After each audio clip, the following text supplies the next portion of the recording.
At approximately 2 a.m. on December 27th, 2022, a 911 dispatcher in North Miami Beach, Florida, answered a call from 24-year-old Jellisa Baxter saying, "I just killed my daughter." When she was asked how, she explained it step by step, saying, "I tried strangling her. That didn't work, so I stabbed her with a knife."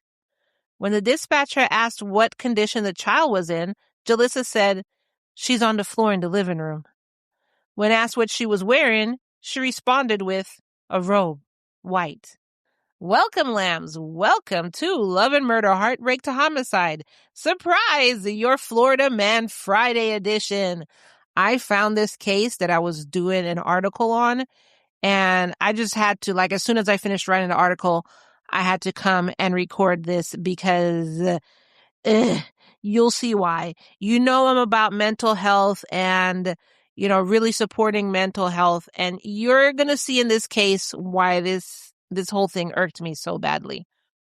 But before we get into all of that, hi, my name is Kai and I will be your host. Don't forget to subscribe to Love and Murder on whatever platform you're on so you don't miss an episode. But the easiest way to subscribe and keep current is by subscribing to the Patreon, patreon.com/Love and Murder for free. You will not miss an episode. Plus, you do get a little bit of bonuses for just being a free subscriber to the Patreon. However, if you want more bonuses, if you want to help keep Love and Murder listener funded, and if you want to help to become a voice of the victim, then join us at one of our bonus tiers starting at just $3 a month and up. With the bonus tiers, you get an after show after almost every Monday episode. You get bonus episodes, so you can get between 1 and 2 bonus episodes a month. Or like right now, I'm doing the day-by-day rundown and commentary with my commentary of the Gerhard Koenig case. And if you haven't heard of the Gerhard Koenig case, it's a doctor who tried to allegedly push his wife off a cliff in Hawaii, but she survived. Patreon.com/Love and Murder. Now, without further ado, let's get back to your Florida Man Friday episode. When officers arrived at the apartment, they found the woman in the living room wearing a white robe, and nearby, her 3-year-old daughter was lying on the floor. According to the arrest affidavit, the child was, quote, lying on the ground with several deep stab wounds to her chest, neck, and face. A knife was found right next to her body, and the toddler was pronounced dead at the scene. Jellisa was immediately arrested. When investigators attempted to question her, she, quote, invoked her constitutional rights and refused to speak further. Basically, she pled the fifth. As the investigation moved forward, police found that Jellisa was originally from Jamaica, yes, it matters, and was dealing with serious financial instability. Records and neighbor accounts showed that she was unemployed and had received an eviction notice just days before the murder, and even had her water shut off. She was, by all accounts, in a desperate situation. So this is a high stress. She just her baby's 3 years old, so that's another high stress situation. So, she's trying to provide for her child. She's a single mother, it appears to be. She didn't have a job. She's probably frantically searching for a job. Everything's getting cut off bit by bit because of lack of money. High stress situation. Not that I'm making excuses for her. I'm just painting a picture. Her family situation wasn't much stronger. Her stepfather, Harold Hemmings, told reporters that he only met Jellisa and her daughter once after Jellisa's mother died from cancer in September 2021. Based on that brief interaction, he said she, quote, didn't seem like a bad mama and that she appeared to be a good mother. I mean, people who abuse children usually don't show that in public. So you saw her once for a short time. You can't really judge based off of that. But after everything that happened, he said that he couldn't make sense of it and said, quote, she's sick. That's all I can say. She's sick. Jellisa was transported to the Turner Gulford Night Correctional Center and held without bond. Because she is a Jamaican national, she was also placed under an immigration hold. See why I had to mention that she was Jamaican in the beginning? Because it has to tie in. I'm just pointing this out because some people will be like, why does it matter where she's from? It mattered in this episode because I had to explain. Okay, I'm done. The very next day, on December 28, 2022, she appeared in court before Miami-Dade Circuit Court Judge Mindy S. Glazer. During that hearing, Judge Glazer formally laid out the charges, saying, quote, Ms. Baxter, you are charged with 1 count of first-degree murder, 1 count of aggravated child abuse. I will appoint your public defender to you. First-degree murder is no bond. Count 2 aggravated child abuse is $10,000. You will see a judge in 21 days for your arraignment. You also have an immigration hold. At that point, the case appeared to be moving towards a standard prosecution for first-degree murder, and Jellisa was facing the possibility of the death penalty. But as the case progressed, it took a turn that changed everything. At some point during the proceedings, Jellisa was evaluated by doctors and found incompetent to stand trial. She was diagnosed with schizophrenia and was reportedly experiencing severe delusions, including the belief that her daughter was still alive. That diagnosis brought the legal process to a complete standstill because under the law, a defendant has to be competent in order to understand the charges against them and participate in their own defense. This is where the case became less about what happened on December 27th and more about whether Jellisa could even be brought to trial at all. On January 7th, 2025, Judge Andrea Wolfson ruled that Jellisa would be involuntarily medicated with psychiatric drugs, including, I don't know how to say this, Risperdal, while in custody. In explaining that decision, she said the government has an important interest in bringing a homicide and death penalty case to trial, and warned that without treatment, quote, Ms. Baxter could literally sit and remain incompetent within MDCR custody ad infinitum. I mean, they could have just said period. They didn't have to get all fancy, ad infinitum. She also made it clear that the decision was, quote, not only practically appropriate, but legally appropriate. The prosecution supported that position, arguing that Jellisa needs to be restored to competency so she can face the charges against her, especially given the existence of her recorded confession. So they're still moving forward with this. Their argument relies heavily on medical experts who believe that with consistent medication, her mental state could improve enough for her to understand the proceedings and assist in her own defense. Defense against what? Okay, let me finish this and I'll tell you my thought because this is what? Jellisa's attorney, Manuel Alvarez, objected to the forced medication, arguing that there is insufficient evidence that the drugs would actually resolve her delusions or restore her competency. He also emphasized that Jellisa herself does not want to be medicated, raising both medical and ethical concerns about forcing treatment on a defendant under these circumstances. Okay, so now instead of the trial focused on evidence, testimony, and a verdict, the case is stuck in this ongoing legal and medical limbo. If the medication works and she is restored to competency, she will move forward on trial on a first-degree murder charge where the death penalty is still a possibility. If she's never restored to competency, she could remain in the custody of the Miami-Dade Corrections and Rehabilitation Department indefinitely. So what are your thoughts on this case? I'm about to tell you mine. So first of all, we found out that she's schizophrenic going through a full-blown episode, like a full-blown episode. So this means that she's like hallucinating and stuff. And we're still going under the assumption that she murdered her daughter. I mean, if she's clearly, literally out of her mind right now, wouldn't that mean that she was hallucinating when she murdered her daughter? So why isn't it that we're trying to put her in a mental health facility for the rest of her life? Because clearly when she goes through schizophrenia, she can become dangerous. So wouldn't that be the solution? Not trying to get her sane for a little while, because who knows if this medication works, because if it doesn't, she might come out of it for a little while, stand trial, and then fall right back into it. You know what I'm saying? Like, why are you... Is she schizophrenic? Then clearly, in my opinion, I'm going to say, she murdered her daughter while she was going through an episode. She's still going through that episode. That's diabolical work, that you still want to put her in jail either for life or on the death penalty.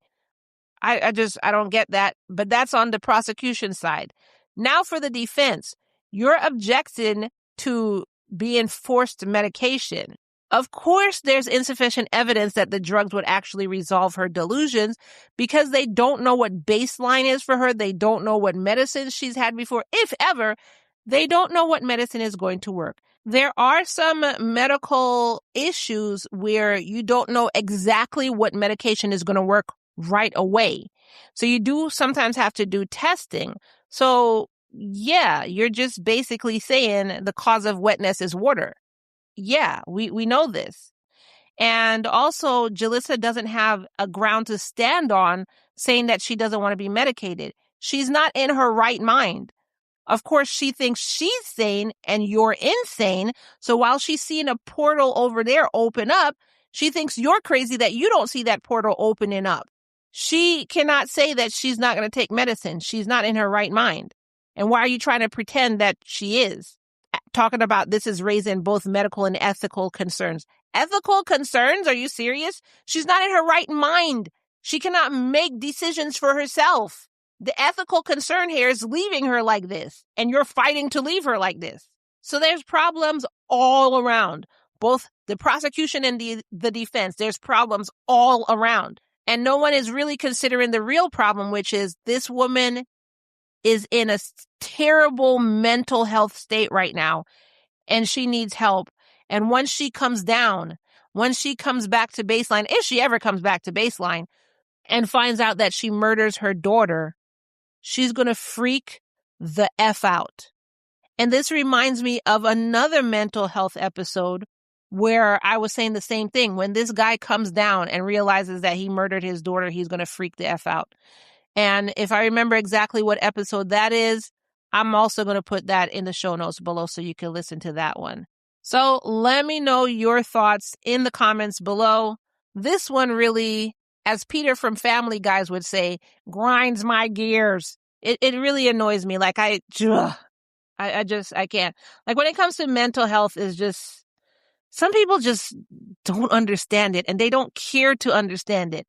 And they really act like somebody who's going through a full schizophrenic delusion is a fully functioning adult, and we have to take what they're saying into account. Of course, if they're baseline, they're fully functional, mentally healthy adult at that point in time. But if they're going through delusions, they're going through a schizophrenic attack, they're what you would call insane.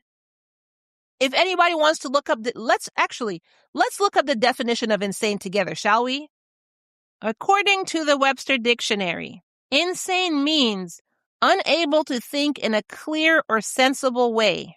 Also means exhibiting a severely disordered state of mind. And apparently saying insane is now offensive? That's what it says here. It says dated, now usually offensive. Are you kidding me? So saying somebody's insane is offensive? But then by law, you can say affected with insanity? What's the difference? Again, semantics. I can't sometimes. Anyways, another definition, which also apparently is now usually offensive, is that it's used for people having a severely disordered state of mind. For instance, an insane asylum. But saying that somebody is insane in terms of saying they have a severely disordered state of mind is offensive. But we can say they're affected with insanity. Okay? Anyways, I guess I learned something new today, but okay. That's offensive. That's offensive. That's offensive. Sorry, that came from an Instagram video. But anyways, that is a definite definition of insanity or insane. And so if somebody is being afflicted with insanity, let's say it that way, because I don't want to offend anybody, then they're not in their right mind. How are you going to say we need to respect their wishes that they don't want to be medicated? They just probably saw a dragon fly overhead. And then they say, by the way, I don't want the medication because I'm in my right mind and you're the one who's crazy. I know some people are probably going to be like, oh, you were ranting really hard about this, Kai, but unless you've actually dealt with this situation, which I have dealt with this situation in dealing with other people and trying to help, and watching the system let people just run off into the night completely not in their right mind, and you're worried about this person hurting themselves because you know what happens when they're not in their right mind, but the system is saying something like this defense attorney is saying and acting like, well, they're grown, they can make their own decisions. And until that happens to you, the person dealing with it, it's your friend, it's your family member, it's somebody you really care about, and you know this person desperately needs help and needs to be looked after so they don't hurt themselves or other people, as we can see in some of the cases that we've done, that these people go out there and unintentionally, mind you, hurt somebody because they're in a full-blown delusion. Until you actually deal with that yourself and how the system blocks you from getting help for your loved one, then you won't understand the overwhelming annoyance in dealing with the system. So right now, I have a problem with both the prosecution wanting to get her medicated just to continue prosecuting her and trying to get her the death penalty or life in prison for something that was done most likely while she was out of her freaking mind. And I have a problem with the defense for acting like she is a rational human being and has a say in taking medicine that would literally help get her to baseline, meaning baseline is rational mind. Get her out of this schizophrenic, delusional mindset right now and back to baseline, sane mind. So yeah, that's why I'm ranting. Anyway, that is your Florida Man Friday episode. I think on last week's episode, we did have a couple comments, so let's pull one of them up and read that. So yeah, last week's Florida Man Friday, I was ranting as well. That one was a Florida mother left a newborn to drown in a toilet and went to perform in a play. That was the case of Anne Mae Demegillo. And if you listen to that case, I was ranting my ass off. Oh my God, it pissed me off so bad. If you missed that one, I'll leave that link in the show notes below so you can listen to that also. And Lamb Vicky Stevenson said, you and I would be shocking if we worked together. We would be fighting each other to get at that biatch. Keep up the good work, lady. Thank you, Vicky. Yeah. I mean, in that episode, I wanted to slap, uppercut, punch, kick. Oh my God, that woman had me pissed off in that episode. So Vicky, yeah, I guess me and you be fighting each other, trying to get to her to fight her. And everybody will be just looking around confused, like, what is going on here? Anyways, if you missed that episode, I will post the link in the show notes below. And like I said, if I find that episode, because I have 6 years of episodes, that's a lot of cases. If I find that episode that is similar to this, where the man was going through a mental health crisis and he did kill his daughter, so it's similar to this one, and I was saying almost exactly the same things. If I find it, I'll post that link in the show notes below as well, and you can go back and listen to that one if you're new here and you haven't heard it yet. So anyways, thank you for joining me. I just put out day 5 and 4 of the Gerhard Koenig trial and my commentary on those days in the Patreon, as well as the full trial videos. So if you want to hear me talk about that trial, then go ahead and join the Patreon at the $10 tier, patreon.com/love and murder. If you just want other bonus episodes, because at the $5 tier, there are other bonus episodes. Even at the $3 tier, you get the after show. So that's another bonus episode. So you could join at those tiers as well. And that is all I have for you today, and I will see you on Monday. Bye.